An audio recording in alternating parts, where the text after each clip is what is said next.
আসসালামু আলাইকুম ওরহমতুল্লাহি ওবরাকাতুহ। আজকে অজুর বিষয় নিয়ে কয়েকটা কথাবার্তা বলবো।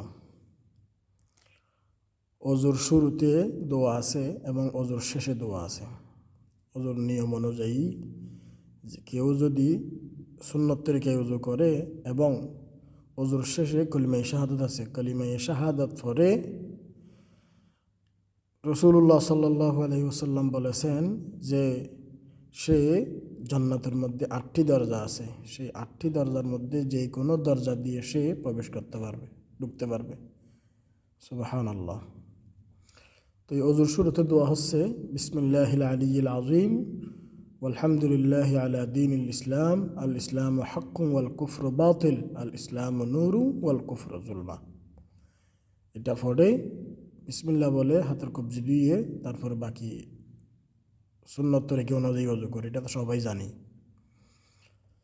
তো অজুর শেষে কালিমায়ে শাহাদাত, আশহাদু আন লা ইলাহা ইল্লাল্লাহু ওয়াহদাহু লা শারীকা লাহু ওয়া আশহাদু আন্না মুহাম্মাদান আবদুহু ওয়া রাসূলুহু, এটা পরে এরপর আল্লাহুম্মা জাআলনি মিনাত তাওয়াবিন ওয়া জাআলনি মিনাল মুতাতাহহিরিন, এতটুকু পরে অজু শেষ করবে।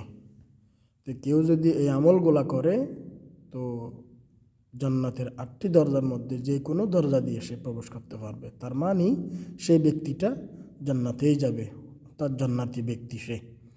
তো আমরা সবাই আমল করার চেষ্টা করি ইনশাআল্লাহ।